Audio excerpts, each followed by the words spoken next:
Hi. Thanks for being here. I appreciate it. Time is a gift and it's precious, so really, truly grateful that you all are here with us. Hi, Amira. Hi. I feel like we haven't talked since yesterday. I know. But Yesterday morning, at 10:30 exactly. let me pull up my questions. Thank you, Amira, for trusting me with it. I know a book, and after even reading through this and reading through so many of your personal stories that you were putting, it's like this is your heart, your soul, and so much of you in this book. So for just to be able to share the stage with you and to be able to talk to this wonderful group of people about this, I know that can be a deeply personal thing there. So thank you for trusting me there. As I shared with Amira, this was when we talked about this maybe a month or a few weeks ago. When she asked me to do this, I was like, man, I'm running around. I looked at the title of the book, and I was like, I know I need to be nicer as an executive. I think I'm individually can be a very nice person, but I think as I've gone on this journey as a managing partner of a growing digital firm, I'm in my mid 40s, but having to work with folks and so forth, having to work with folks from the Gen Z, millennials to Gen X and so forth. You're recognizing the need for niceness. If you're of an age where you kind of had to put your head down, accept what was coming, just do your work. Don't need to be too flashy, especially coming up in politics. A lot of the nice was stripped out of that.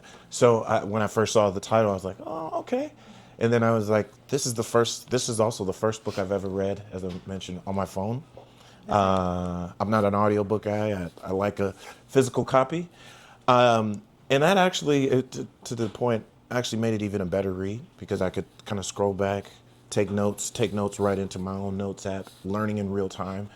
So if you haven't read the book yet, I definitely suggest you either have your iPad, tablet, phone, notebook ready to go because there are so many different gems that are going to come out of this. But the way we're going to set this up, we have a few questions. Amira's going to read an excerpt of the book throughout, and then turn it over to the audience as well for some questions. That sound good for you? That does. I'm ready. Okay. All right. Let's start at the beginning, like the genesis of the book. I think your voice in this book is clear, it's urgent, and as I mentioned earlier, very deeply personal. I would say what moment, pattern, like what period of time when you decided to say like, hey, I need to take this out of my head and put this on paper, that convinced you to really want to write the book, The Price of Nice. The Price of Nice, I'm sorry. Yeah. There are a lot of different moments, and as you get into the book and dig in, you'll definitely learn a lot more about me. But in particular, it was in 2022. My husband and I sat our then 9-year-old, now 12-and-a-half-year-old, the half's very important apparently when you get to that age, almost teen. And we were sitting down and we wanted her to spend time watching the Senate Judiciary Hearing Committees for Justice Ketanji Brown Jackson. Thought, oh my God, I want her to witness history and to know possibility. And this is a truly historic and big moment. And as we sat down over those days, if you watched it, you know that what she saw was a lot of misogyny. A lot of people dressing a black woman down, questioning her accolades and her credibility. And on the second day of the hearings, Audrey looks to me and she whispers and she goes, why is he interrupting her so much? And why isn't anybody doing anything about it? And then she asked me permission to use a word that she's not supposed to. And I was intrigued. So I said yes. And she said, isn't he kind of being a jerk? And I said yes. And so over those couple of days, we had a lesson that night that I learned many moons ago from one of my favorite humans and authors, Bell Hooks, who's no longer with us. And she said something along the lines of, it's not that people don't see your power, it's actually that they do, and they don't want it to exist. And so we talked to Audrey about that lesson. We had to wait 215 years, or 155, and then 250 different judges. 5 of them were women, but none of them black. 15 of them were black men. And so we were sitting there, and in that moment, the person that spoke up and came to her side was Senator Cory Booker, right? He sort of from his chair witnessed what was happening and disrupted it and said something and, just very, calmly and in a brotherly way, let her know, I see you. I see what's happening and it is not okay. And Audrey also took that lesson. And then CBS called because I wrote an article about it for San Francisco Chronicle. And then CBS was like, hey, mom and daughter, this is a great story. We want to talk to you. And so we're sitting there, and the reporter, Andrea, asks little 9-year-old Audrey, when Senator Ted Cruz was peppering Justice Jackson with questions, how did that make you feel? And what did that make you think about Senator Ted Cruz? And my little 9-year-old looked that reporter deadpan in the face and said, Ted Cruz is a bastard. Did that make it in the article? No, they cut that. I was like, you didn't ask permission this time. That's a house rule. You can cuss, but you're going to ask. And so for me, in many ways, this book was an answer to some of my then 9-year-old's questions. I wrote a book to answer some of her questions and to push back against so much of what I knew would be handed to her of sit pretty, play nice. That's what they expected of Ketanji in that moment, right? Sit pretty, play nice, let it go. Don't rock the boat. Now is not the time to address this. We can challenge it later. Just be glad you got a seat at the table. Just be glad you're in the room. Sit pretty, play nice. And I don't want that for Audrey. I want something else. I want something more for me, for you, for her, for all of us. And so I wrote a book. You did a good job at it. Thank you. By show of hands, before I ask that question, when we talked about, I'm like, well, who's going to be in the room as we talk through the questions and because there's so many different ways you can go through this discussion. She's like, a lot of executives, a lot of women who may be executives running their own companies or in various roles in organizations, profit, not-for-profit.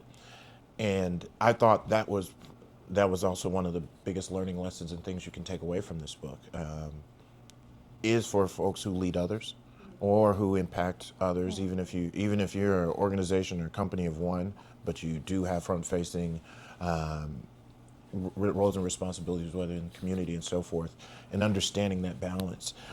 There's so many different quotes in the book here, but something you start off very early on, I believe it's in the preface or the first chapter. Niceness is a velvet glove over an iron fist, stifling dissent and prioritizing comfort over progress. It conditions us to accept the status quo, protecting those in power at the expense of equity and opportunity. What did you mean when you said that? I'm a very visual learner, and so imagery and metaphor is always helpful for me. And as I was like, there is this cherry plum tree in our front yard, and that's where I do a lot of my writing, because I like to take my shoes off and ground in the grass. And I'm sitting under the cherry plum tree, and I was just like, what does niceness look like? Like, what am I trying to say? Like, if I had to paint a picture for someone that niceness is a problem and we need something else, something different, like, what is it? The why? And I just, like, being punched in the gut was like a picture that kept coming to mind of being constantly told to sit pretty and play nice. And I thought, yeah, iron fist, velvet glove. It looks pretty on the outside, but there's something hidden on the inside that's gonna hurt, and it's gonna hurt bad. Yes. I love getting grounded. Highly recommend it to everyone. One of the things that I took out of the book, like I said, as a leader, as a person who is trying to lead, inspire, as many of you all here are leading, inspiring others, and understanding how to apply niceness, and I think how so many of the lessons that can be learned from this book that you can take away and like actually institute. Like what do we say? Like, how do we consolidate some of these core concepts? So I'm like, hey, I might not have as much time, but I want to read this. What should I put into practice? In that, you define nice, nerve, and neutrality as three very different forces in the workplace culture. Can you break down and talk about what each one of those means? Like you said, this was a central concept throughout in a part of the book, and where the real dangers and costs show up. Yeah. To me, niceness is, at least the way I'm describing it in the book, is about oftentimes protecting other people's comfort, right? And maintaining the what is. It's sort of in the workplace, but it's always been done this way. Or the idea of darling systems or sacred cows, maybe one way you've heard it described. We can't touch these things. It's how they are. It's what they are. Leave it alone. To me, that is akin to what I mean when I talk about this niceness that's expected of us. Nerve, which is the antithesis of nice, not mean. I didn't write a whole book telling people to be mean. It was nerve. And to me, nerve is about challenging. It's about disrupting and pushing for something that may not exist yet, but needs to. And neutrality is something being at your doorstep and pretending it doesn't exist, looking the other way. And in 2016, there was a writer, and I wrote it down. Naomi Schulman is her name, and she had written an article that really stuck with me when it came to this idea of neutrality. There's a chapter in the book where I talk about how neutrality doesn't exist. Like that's not a thing. I don't believe in it. I don't like it. You must always choose a side. You must plant a flag. Neutrality only serves the oppressor, those who are already in power. And so this quote from this article, I want to read it to you because it was good, and it's still good, and you should read the whole article if you can. But Naomi Schulman, she had said, nice can seem harmless. Oh, wait, no, here it starts. Sorry, here we go. Nice people made the best Nazis. Or so I've been told. My mother was born in Munich in 1934 and spent her childhood in Nazi Germany, surrounded by nice people who refused to make waves. When things got ugly, the people my mother lived alongside chose not to focus on politics, instead busying themselves with nicer, happier things. They were lovely, kind, nice people who turned their heads as their neighbors were dragged away. So nerve to me says, well, nice first. Nice says, don't upset anyone or anything. Neutrality says, don't get involved. Nerve says, if there is harm happening in front of me, I will do something about it, no matter the cost. And that's a huge part of what I want people to take away from this book is that, sitting pretty and playing nice, it's just not of use to me. I want nerve, more audacity to push, to challenge, to say the quiet parts out loud that might get you in trouble, that will definitely rock the boat, that might get you walked to the door. I've had that experience. So we're in a time, look, yeah. Sure are. Literally. Just look outside, look on your phone. Yep. Ironically, being here in D.C. With the juxtaposition of the tree lighting ceremony and so forth, where we could use a lot more nerve. And I think we are understanding as people, wherever you fall on the political spectrum, but understanding that a lot more nerve is there. And there is, I think it's readily apparent that the nice, that neutrality, play nice, is allowing so many things to go unchecked. Exactly. If you're like anything like me or others, you turn on the TV, you look on social, and you're like, they just announced what is happening. Parallel in the words you're there, we literally are having neighbors dragged away and thrown away, and you can get, if you bring it up in the wrong place, that and let's be nice. That's I don't want to upset. I don't want to revisit slavery. I don't want to revisit what's happening with that immigration. Avoidance. I don't want that avoidance. And I think leading into my next question there, and I told you I'm a huge, for everyone, I'm a huge Bruce Lee fan. So there's a little couple paragraphs in there where she brings up a very central tenet that Bruce Lee has said in terms of be like water. So I was like, oh, how do I build a question around that? But I'm obsessed. I know me. I'm obsessed with progress. If others are, whether it's progress at your organization, again, reading a book like this, like I said, there's so many practices as a leader, or also as a follower that you can pull from this. And I think we were all, wherever you sit in your organizational chart, you're probably looking for progress. And you point out that there are 4 characteristics of nice that hinder progress. I do. Lack of awareness, lack of accountability, lack of agency, and lack of adaptability. Could you just pull on that thread a little bit, and then I know you'll probably want to jump right into. Yeah, it's on page 77 if you're following along, or if you want to bookmark that for later. But those 4 characteristics, and it's similar to the entire framework of the book, of the 4 parts that can move us towards progress, which is think, feel, do, revisit, which is a very typical framework that we use in the world of communications, and it's borrowed from social psychology, and so there's a lot of cognitive behavioral elements in that framework. And one of the reasons these 4 characteristics I laid out in the book is because there are 4 knowings that are helpful to have as a leader. So the first knowing would be an assessment set. meaning data that you collect around you or just observing like where you are. The second would be mindset, right? Your mindset, how you think about things and take it in, and that emotional component of how you are maybe avoiding discomfort or processing things. There's skill set, right? That's what you do. The do part of the book that I talk about. You have to have the skills to enact the tools that are handed to you and to do it well. And then there is the actual tool set, meaning other resources, whether that's a mentor, a coach, a book that helps you implement those skills. And that's largely how some of the book is laid out. And it plays into and follows these 4 characteristics as well. That lack of awareness is, what have you done to assess where you are in your journey? Do you have the language? Like, I start the book out with definitions. What does nice mean? What does nerve mean? Root ourselves in definitions so that we know what I'm talking about. Because I think there's a different version of nice that you might paint in your head depending on who you are, depending on context. You might not know what I mean when I say nice is a problem. Because most people are like, why? What's wrong with nice? And then the accountability piece, there is an element of a lot of internal work that has to be done for you to be a person that has an open enough mind and a growth mindset to receive new information and to understand that maybe you don't know everything. Maybe you're not right about everything, and maybe you can think about moving through the world differently. So that's some of what you're going to find in here. And with that Think, Feel, Do, Revisit framework is those 4 knowings, the assessment set, the mindset, the skill set, and the tool set that I hope you will use. And I also say in the book that this is not meant to be a blueprint. I think a lot of people want a map. Mm-hmm. X marks the spot.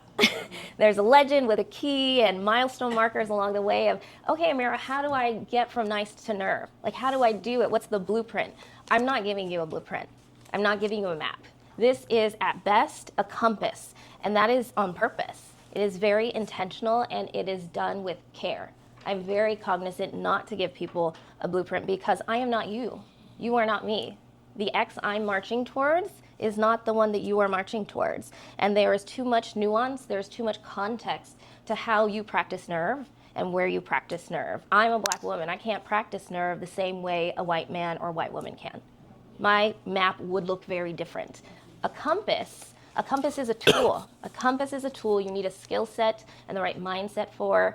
And no matter where you go, if you happen to get off track or need to pivot, if you know how to use the compass, you can pivot within context and the nuance that you are living and experiencing. And I hope that that's what people think of and know when they take this book, that it is not a blueprint. It is not a 12-step program. It is a compass for you to use in the context of you and how you show up, your identities, and your life. Oh, I thought you were going to read. Oh, yes, I am going to read. There was can you do me a huge favor? Yeah, I can. Put just a little button right on your... This. Go ahead. Okay. Oh, no, let's go. It's gone? Okay. Okay. I want to make sure we capture it. So. Yeah.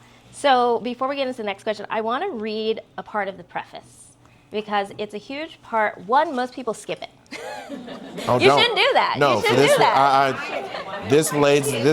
The preface lays the book out. Right. You do. I like this. Is a reading group. I can tell. It sets a tone. As she said, you get the tone set. You do. All right. This is a group of readers. Thank you for reading books. Yes. People don't do that anymore. No, and a lot of people skip the preface. So the preface is a lot of, well, why you, Amira? Why are you the one to write this book?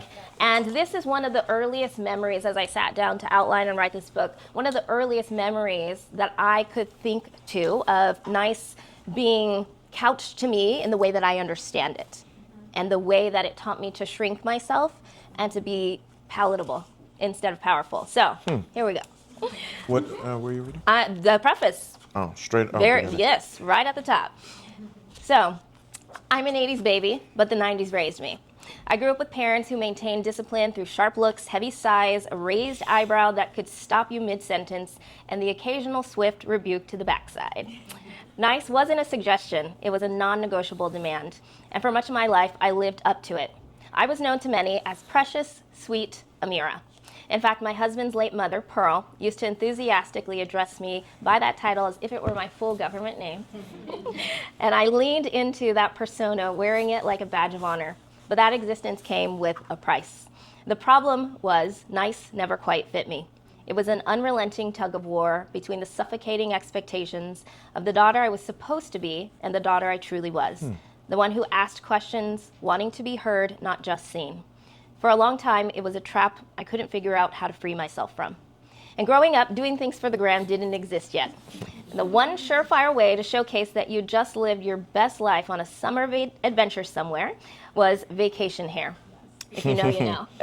It screamed, I went somewhere fabulous and I need you to know it. My sisters and I had two best friends, blonde-haired, hazel-eyed twins who were fixtures at our house and we at theirs. The twins would return from vacation every summer, grinning ear to ear with braided cornrows, beads clacking together, and painfully sunburned scalps. But soon their cornrows were more like frizzy haystacks, and they'd be sitting cross-legged on my mom's bedroom floor, begging her to rebraid them. Can you braid it like theirs? They'd ask, pointing at me and my sisters. My mom would sigh, shake her head slightly, and get to work. As she'd done 1,000 times before, she'd pull out her comb, part the twins' fine blonde hair into sections, and start braiding while they squirmed, winced, and squealed. Ouch, that's too tight. Why does it hurt so much? Does it hurt like this when you get yours done too? Is my hair falling out? I think my hair is falling out. Standing in the doorway, brow furrowed, I watched these girls act like they were being tortured. You know those scenes in cartoons where the character is trying to make a decision with an angel on one shoulder and a demon on the other, both giving advice? I spent most of my life trying to choke out that little demon voice. But that day, I was done with the drama. It was too much, and the dark side took over.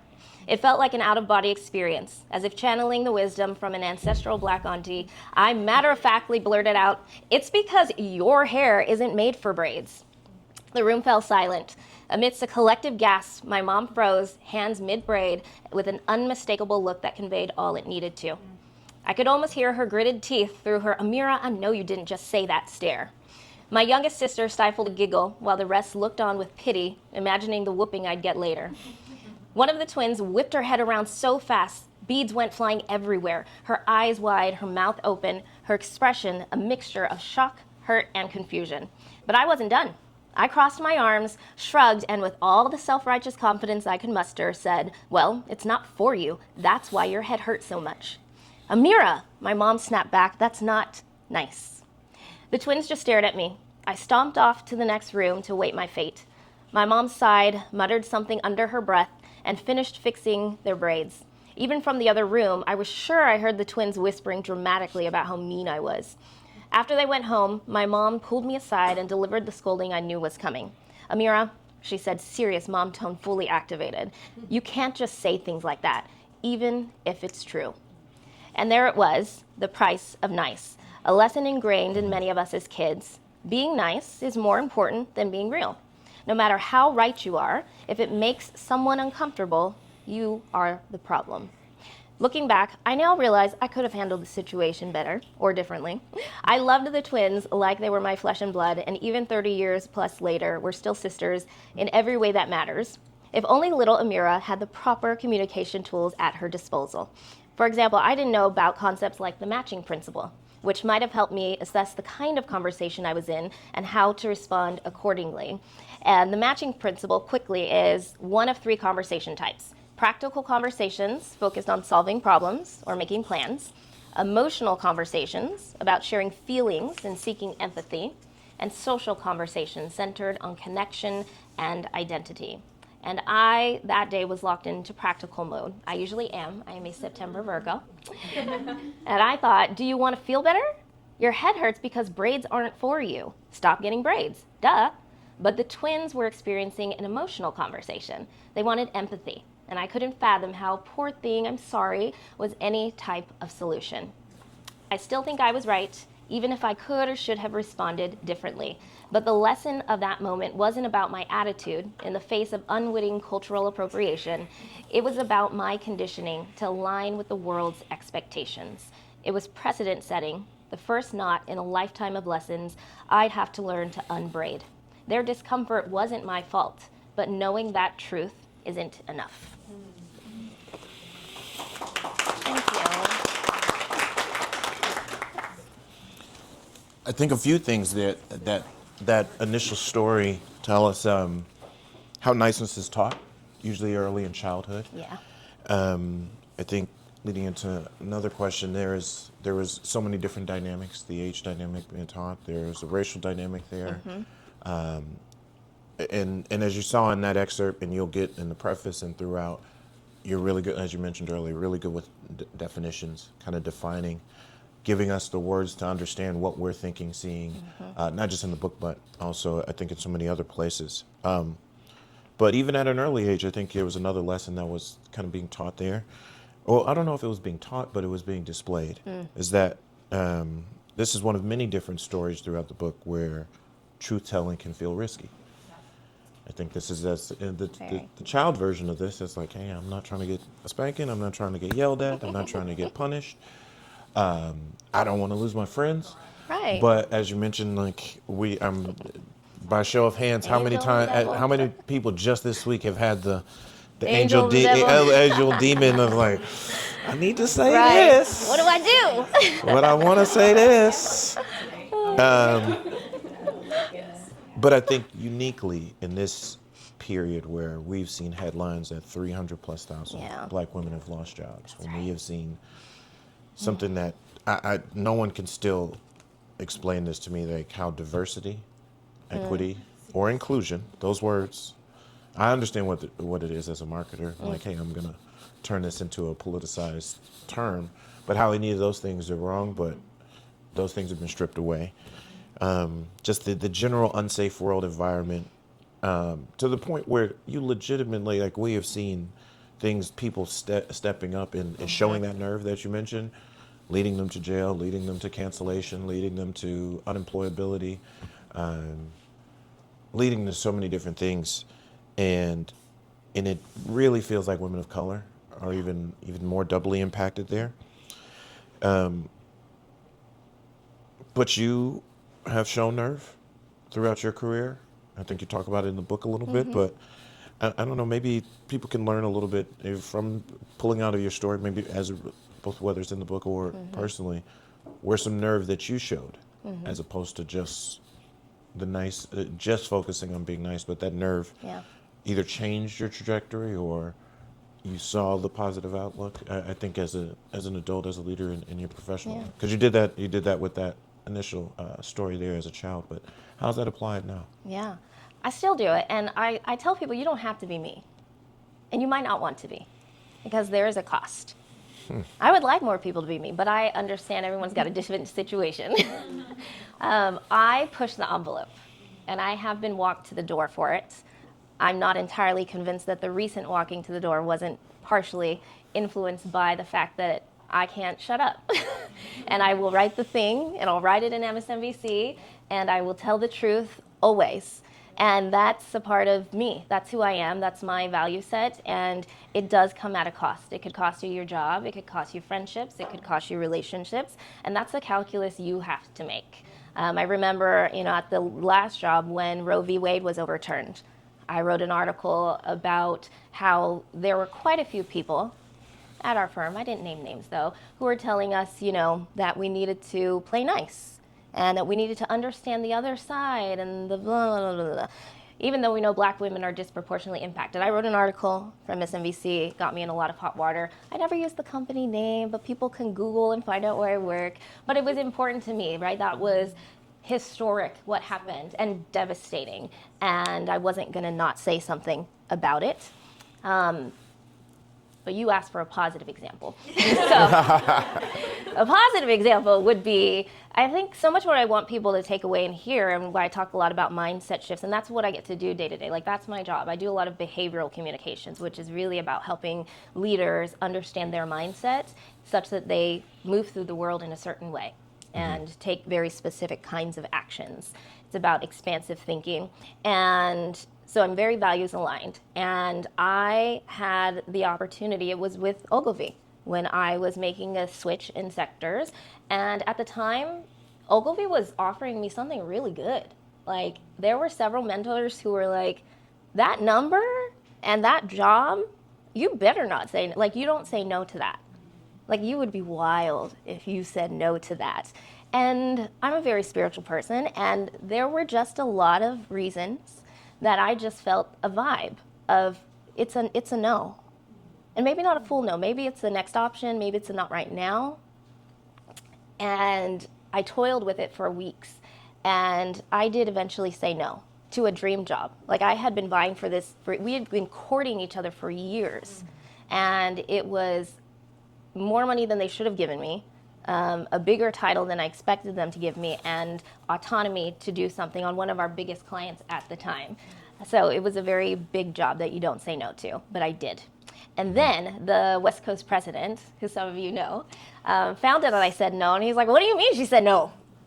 Who is she? I need to meet the woman who said no to us, because you don't say no to this kind of job. And he was like, no, like genuinely, I just want to know her. She said no. And that was my version at that time, and in that instance of practicing nerve is saying no to the thing that everyone says, you can't say no to this, you should want this, you should say yes to this is what you vied for and worked for and toiled for. But it just didn't sit right in my spirit at the time. And so we did go to lunch, that West Coast president and we sat there for like almost 3 hours and we just talked. And he was a wonderful human being. And I did eventually go work for him 2 years later. So it worked out in the end. But that nerve, I think, being true to my core and my values showed him who I was and was a reason why my no wasn't offensive to them. My no was intrigue. And he said, I got to know this woman. Let me sit down and get to know her. And I went to work for him 2 years later anyhow. And we had a great run. And there are many people from that job in this room, beautiful humans who I'm so glad are with me still, including Ashley, especially Ashley.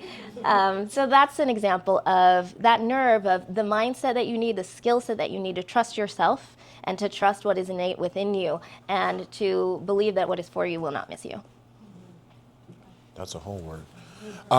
I've got a ton of questions and notes, but I'd love to open it up to those, whether you've read the book or not. Just what you've either pulled from here. Because I know everybody here is leaving with at least one, if not multiple copies. But did anybody here have any questions other than Ashley first? No, I'm just kidding. The ringer's supposed to ask the question like the second one. No, I'm just kidding. Ashley, no, what's the question? Me? Love her. Okay, so here's the thing. Okay.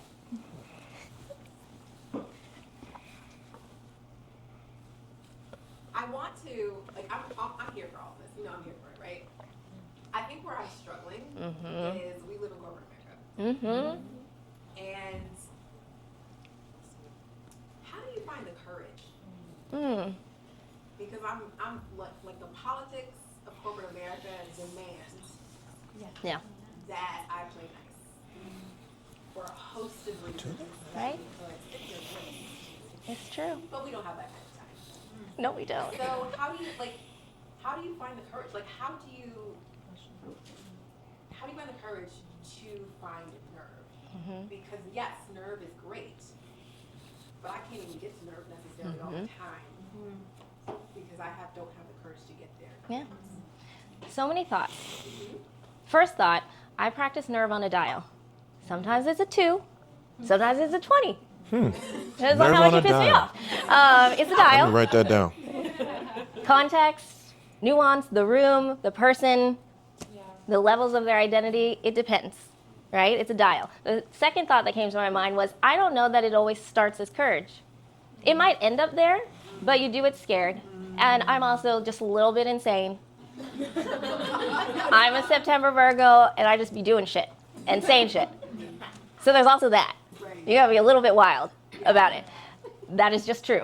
That's a little bit. It might come off as courage in the end, but it doesn't always start there. You do it scared. You just have audacity. You wake up with a little bit more audacity. You also do have to put the tool sets that you need in place, right? One of the knowings, the tool set. I hate that it's true, but you know this because you know some of them. Sometimes you have to have a cabinet of white guys who get it.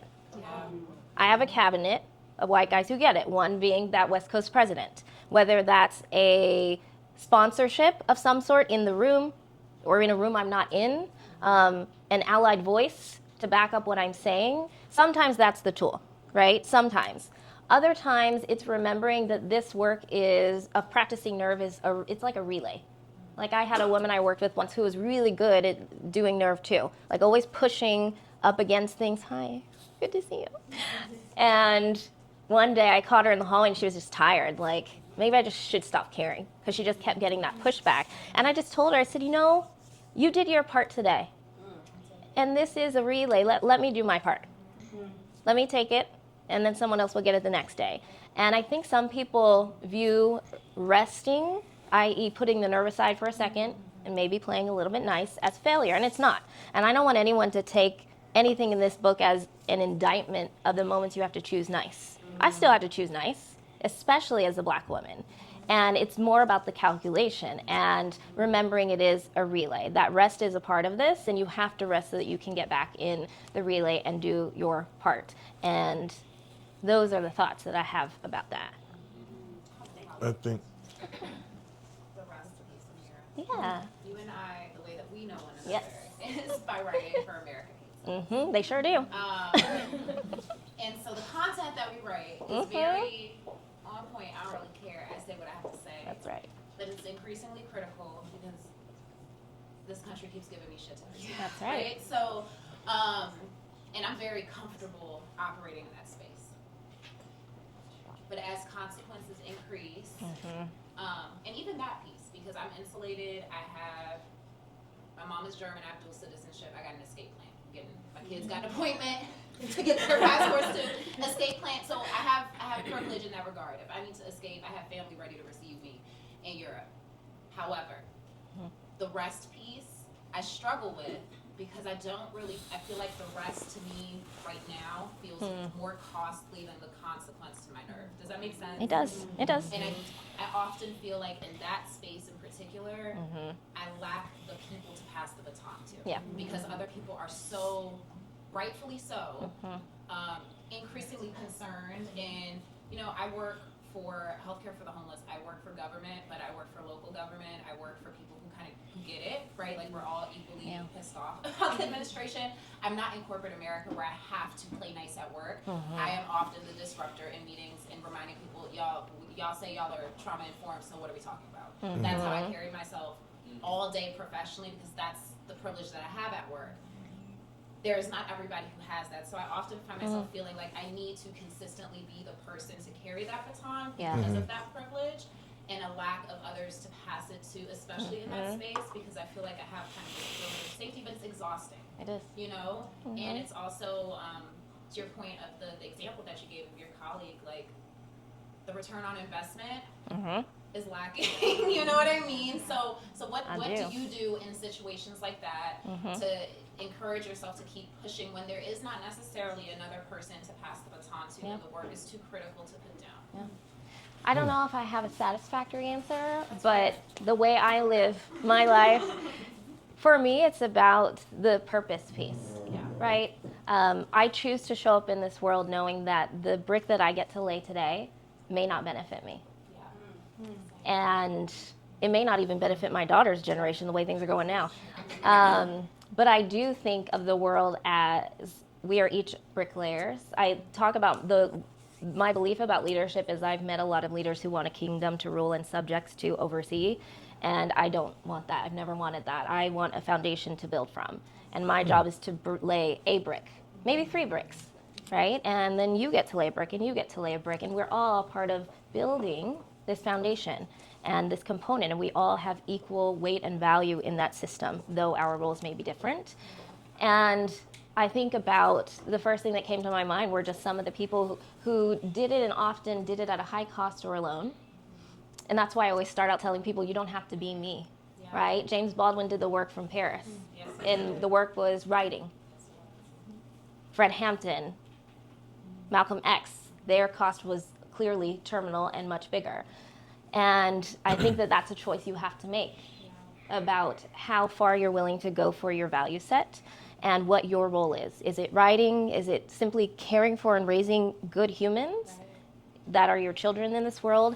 Is it looking at your immediate world, right? I may not be able to change the entirety of the world, but I can impact my world. I can sit on my child's school board. I can make sure my neighbor down the street has a bag of groceries when they're letting the kids starve and food stamps aren't being paid out. right? I can do the part that I can do. I don't have to be Malcolm. You don't have to be Malcolm. But if you choose that, I think that's great. So do your part.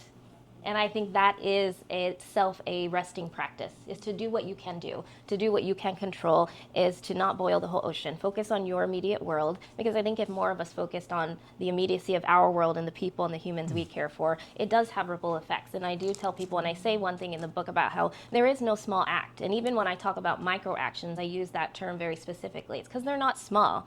They matter, and they have ripple effects. Right? Going next door and checking on your elderly neighbor is a form of practicing nerve. It is care, and it is part of the work. You don't have to go run to be a congressperson to be a part of the work and to practice nerve. Lead from your chair. Do what you can do from your particular seat.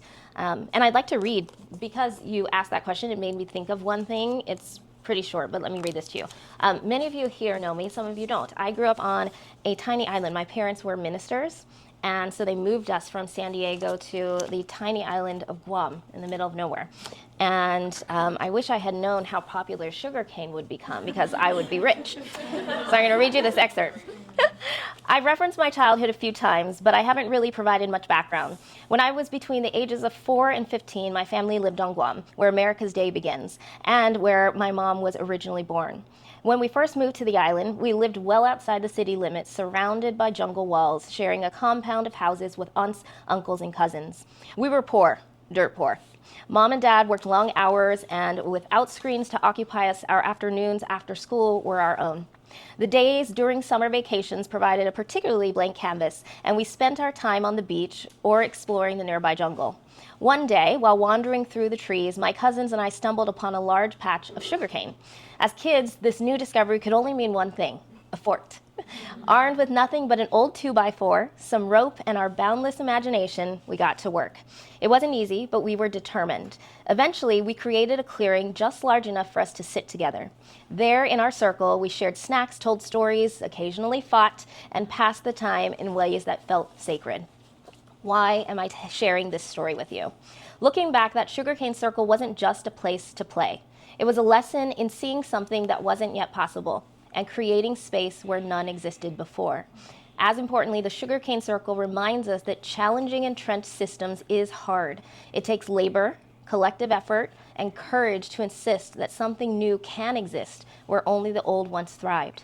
Blisters formed on our hands, tempers flared, and sometimes we wanted to give up. Even when it was complete, we were continually forced to rebuild when storms inevitably tore through. Resistance, like that sugarcane fort, demands perseverance and resolve. There's one more sugarcane metaphor I'd like to leave you with. As I mentioned, the space was small, with barely enough room for my siblings and cousins, but one morning, some boys from down the road happened across our little fort while they were en route to their own adventures. They asked if they could play too. We could have hung a no trespassing sign, but instead, we invited them in and did the necessary work to widen the circle.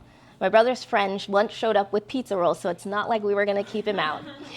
And so it went. As others came to join our merry band, we kept widening the circle to welcome new perspectives and people. All it required was our willingness.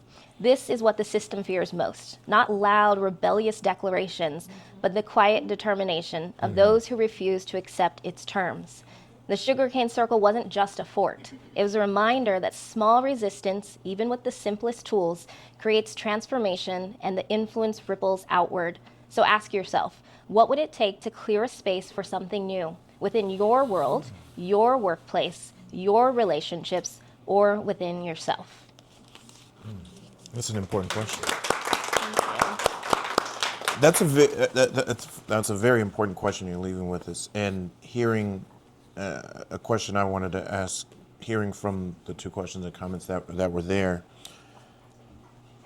a lot of folks, it seems, are either in corporate America or in places where utilizing niceness and niceness is kind of standard practice. But you mentioned in the book, our relationship with nice has conditioned us into submission, involuntarily aligning ourselves with systems that diminish individual and collective agency. You say, in fact, many behaviors that keep us stuck in a cycle of submission often go unnoticed. Recognizing them is the first step toward breaking free and creating change. What I heard in Ashley's question what I see there in terms of the excerpt you just read, and the privilege the young woman has not having to be there. I think we are looking to use this tool, to use this book as a compass, as you mentioned. It is not a map; it is a compass to offer us direction, to break free on creating the change that we want to see. Yeah. How do we utilize that? And I'll put this other context in, is that this is something I'm asking this personally, hopefully. Some free counseling. Career coach.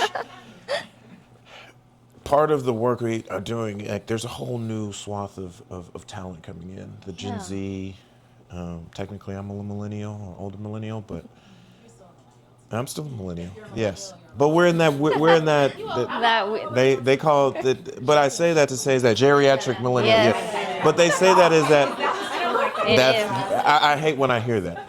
But the point I'm making is that there are teen something, 20 somethings, even early 30 somethings that are now coming into the workplace, that are now coming into society, growing, Right. building families, building careers that we either are leading, we're working with, Yep. have an understanding, but their mindset around niceness, around, I think there's both, you know what I'm going to say, and push against systems that, sacred cows that didn't exist. Yeah. But then also maybe not having the thick skin, or having the disposition to be able to take direct critique. So it almost sometimes you're navigating these things, and a lot of that to me falls under that umbrella of nice. How do we use this book, or what are some points that you would want to point out to like I said, recognizing we need to recognize our relationship with nice, Right. but we want to break free in order to create change. I'm pretty sure most people are here to support, but please, by a show of hands, if you are trying to create change in one way or the other, I mean, that's the room. Yeah. How do we use this as you mentioned? This is a compass. Give us some tools on how to use this. Yeah. It's a great question to end on. It is. Oh, okay. Well, Thank you. I one like what you did there. Yeah. Yes. We love it. No, Yes. Good job. Good job. One, read more books. And I really mean that. Like, the numbers we look at every year, people are not reading. It's so bad. It's so bad. There's so much goodness in books. There's so much truth in books. Please read a book. Not just this book. At the end, I do have a suggested list of books that inspire me and that inspired so much of this. Please read some books. That's the first thing. Do it in community. Right? There's so much in this book that you'll see, especially you get to know me a lot in this book. I think it's somewhat part memoir in a way. And so much of it is because of how I grew up as a missionary kid in community, where it was always about reciprocity and mutuality. And it was very stark coming back to the mainland in the middle of high school. That was traumatic. And we came back to California. And the way we do community here is very different than what I knew. It was very innate where I grew up. Literally everything was community, from the food you ate and grew to who taught it was just different. And it was small, which changes things, right? So do the work of practicing nerve in community, wherever you find that. If it's your faith group, if it's a group of activists, if it is even in the workplace, a small group, I think do it in community and be in conversation with people, because again, so much of the work that I do every single day, and I have TikTok now. That's new. I only started it in March. Thank you. And the people really like me. I should have done this years ago. But I have a TikTok series where I talk a lot about the work I do every day of the mindset shifts, right? It's behavioral communications that I practice about how to change your mindset, how to adopt a new idea and expand your mind. And I just think too many people don't understand that their neural connections and their neuroscience of the ideas we are socialized with, from the fealty we are asked to pledge in school every day, like the Pledge of Allegiance, like that is a form of social control. That is manufactured consent. It's a form of trauma. Right. The holding, Thank the you. things we're pledging allegiance Yes. to. Jeez. And in the book, you'll find there's one of the first chapters is some of the history of those things. Even I talk about ad campaigns and how it socialized us and shaped our mindset, from the 1950s ads of, have you spanked your wife today? That's weird. But these are the things that subliminally, even if you don't know. For example, by show of hands, how many of you would say breakfast is the most important meal of the day? I don't eat it. You don't eat it. I know you don't. Don't you lie. Someone eats breakfast. That is a lie. It is the result of someone like me and Ashley and Lisa. It is a 100-year-old public relations campaign. A public relations practitioner surveyed a doctor in New York and said, hey, because at those times we were working 16-hour days, and said, if people ate more bacon and eggs, would they be able to last longer? And he said, sure, that sounds good. And he said, if I send a survey out to 4,000 other doctors, can I put your name on it? He said, sure. So we did. And he asked those other doctors, and they said, sure. And this PR practitioner was hired by the Beach Nut Packing Company, a banking company. And so this idea that breakfast is the most important meal of the day is not rooted in anything. There's no evidence of that. In fact, that's why so many people are doing the intermittent eating and the 6 small meals. There's a lot of conversation, and we're not here to debate that. But this idea that breakfast is the most important meal of the day is not actually rooted in anything science-backed, medical. It was just an idea that someone planted and we have adopted. And how often have you moved through the world accepting that idea, not knowing where it came from? Don't mess with Texas. Who has heard that phrase? Do you know where it's from? From Texas. It was at the time, Texas was spending over $20 million on litter, picking up litter. And so they went to a public relations professional, communications professional, and said, how do we get people to stop littering? And they did some testing, and they found out that, you know what? Our best audience here is going to be young men 15 to 24, because they take great pride in their state. And so they came up with the Don't Mess with Texas campaign to stop littering in the state of Texas. Right? So there are other examples of that. There are these ideas that we hold, these phrases that we know, but we don't necessarily know their origins and where they're from. And it's so much of what I unpack in the mindset sections of this book of ask those bigger critical questions, right? If you have the compass of how to ask a question, how to critically think, you may not fall prey to the traps of those ideas and those behaviors that may not actually serve you. Why are you eating bacon and eggs? You're raising your cholesterol. Like, what is that doing for you? But we do it. It was fed to us. And that is about mindset. It is about the ideas that we adopt. And in communications, early on, you learn that what people will do at any given moment in time is determined by how they see and experience the world. How we see and experience the world is determined by the stories we are told or not. And you will see there's a lot of communications and language tools in here to help us think critically, to think deeper, and to ask different questions about what we were handed. And that's part of why I wrote this book. Is there was, when my daughter was born, it was just for whatever, I think that happens when you're responsible for a little human, of just all these things that I believe, is it because they were handed to me or because I chose them? Did I pick them up? And a lot of it was simply handed to me. And I didn't ask a lot of questions until I realized, what do I hand to this little human? Mm-hmm. And there's a lot I don't want to hand her. And there's a lot I should have thrown out a long time ago. And so that's what I want people to think and to know. Use this to shift your mindset, to think about the stories that you believe that you were handed and which ones are you choosing to pick up such that it impacts how you move through the world and the actions that you take, because it has an impact on the people that you may never know, you may never see, that come long after you. Thank you.